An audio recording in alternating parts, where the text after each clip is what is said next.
Aloha. My name's Ron Hirschi, and I'm here to share with you my book, Shark Patrol. Shark Patrol was made possible by Mutual Publishing, and it was illustrated very lovingly and very beautifully by Tammy, who lives in the islands.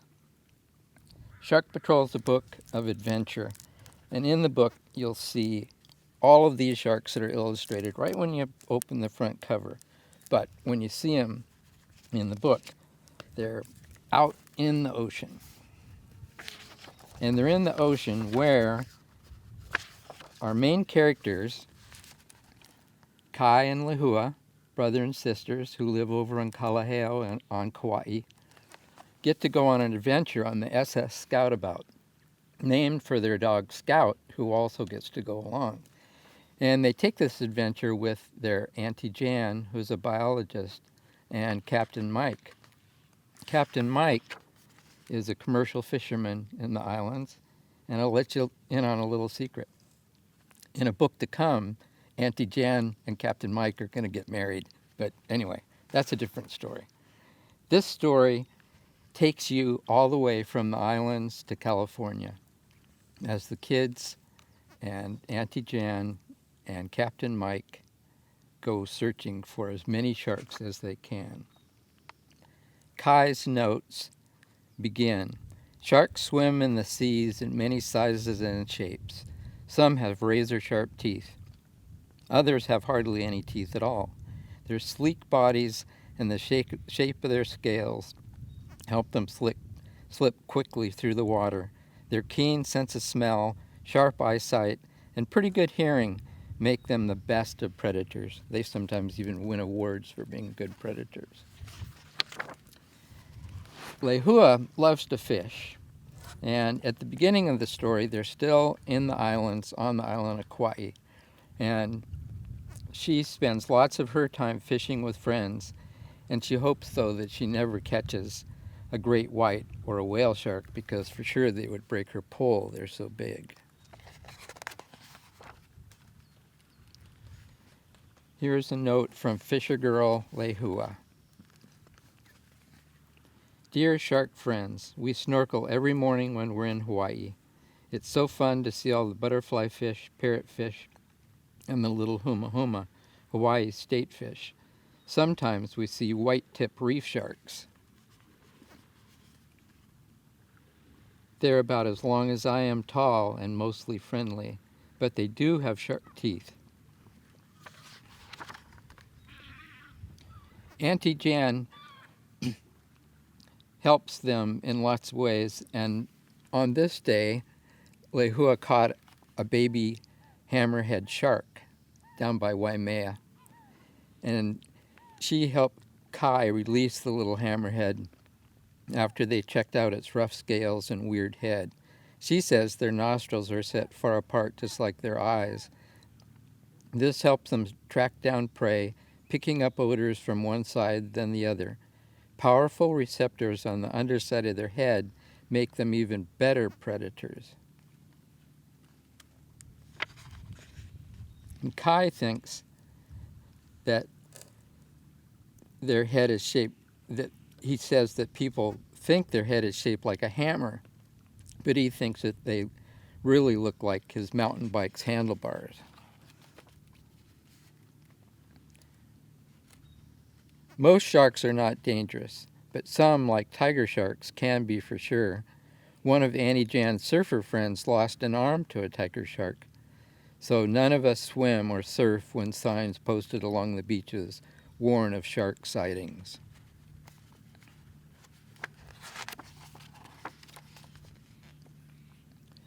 Today we set sail for California in search of more kinds of sharks. We hardly got underway when Captain Mike made a quick stop to check out a herd of pilot whales. Auntie Jan says sharks like to hang out with these whales, so we dropped our shark cam overboard and scooted it around a bit. The shark cam was made by Captain Mike, and it's a remote control camera shaped like a huma-huma. Sure enough, there were beautiful oceanic white tips cruising just below the surface. Their big, rounded dorsal fins are like soft mountains tipped in snow. Annie Jan says their long pectoral fins help them to swim fast and far, to catch fish as they cover miles of open ocean waters.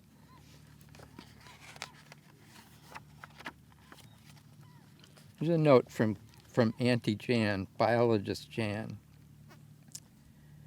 Some sharks gather in schools during long-distance migrations, much like humpback whales do. Black-tip sharks probably hold the record for the largest number of individuals traveling together. As many as 12,000 blacktips will swim together as they migrate from the North Atlantic to summer breeding grounds in the Gulf of Mexico. Here's a note from Shark Guy Kai.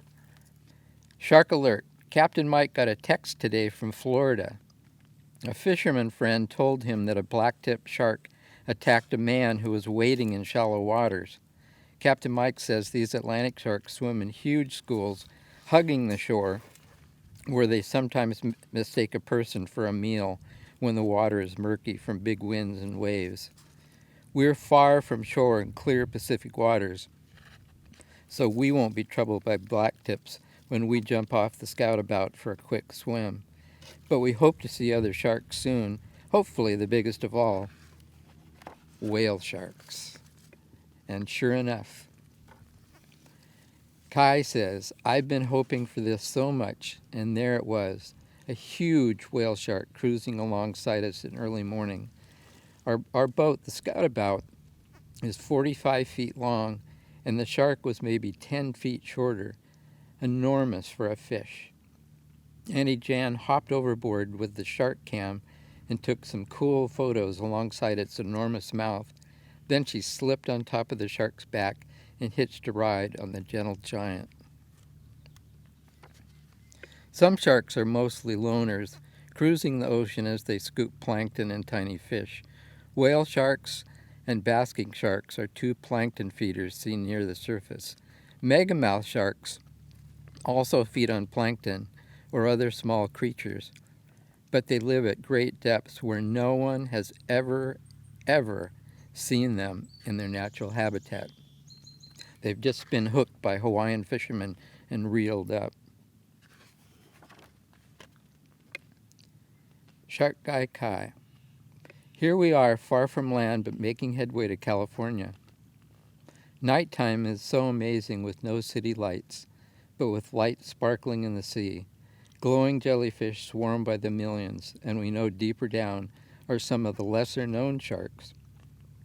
The shark cam can't dive quite deep enough to see them, but the smallest of all, the lantern shark, swims in the depths by day. Chemical reactions cause tiny dots on their belly to light up when lantern sharks swim up at night to feed close to the surface. I might have seen one last night, or maybe it was just in my shark dreams. Last night, the Scoutabout rocked me gently in very calm water while I dreamed about sharks. Well, they weren't real ones, but sharks I got to play soccer with. Back home in the islands, we were chasing the ball together, and all of a sudden one of the sharks slapped it with its tail. Goal!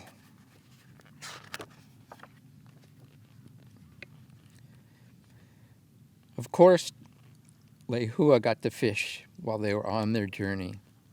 And she says, we fished today as we got closer to the California coast. All of a sudden, Scout started barking when she finally got to hear sharks making some noise. We've figured out that they don't sing like whales, but there was a whole lot of thrashing and splashing. It could only mean one thing. Thresher sharks were fishing in their special way. We reeled in our lines to watch their tails swirl and splash, not wanting to hook a thresher. Captain Mike does say, though, that he used to catch them by accident when he tuna fished in Hawaii.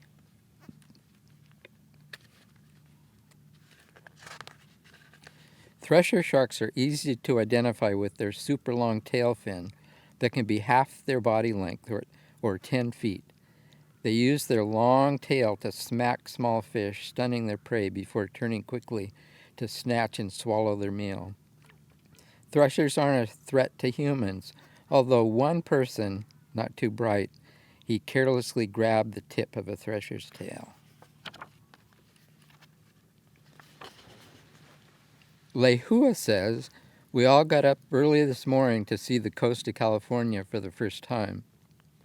Better yet, as Annie Jan had promised, really close to the boat we saw a super high blow from a whale with a back that went on and on and on.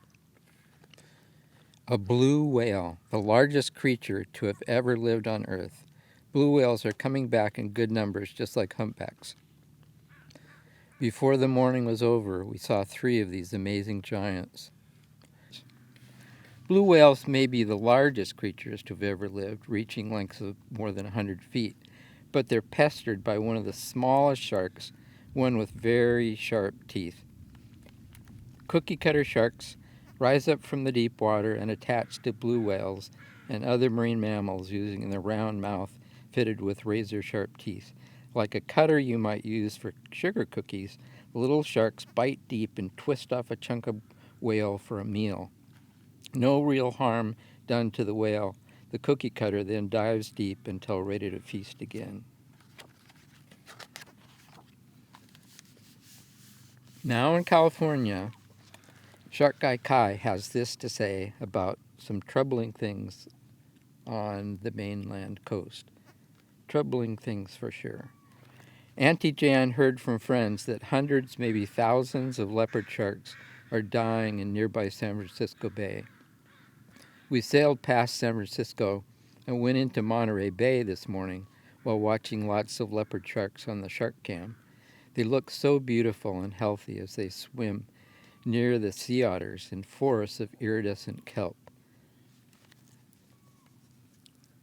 I can't get over how cool these illustrations are by Tammy. News is that San Francisco Bay sharks are probably dying from all the pollution that enters the water there. Sea life in Monterey is doing better without big city pollution. We plan on finding ways of helping the water be cleaner. Lehua talks about some of the same things.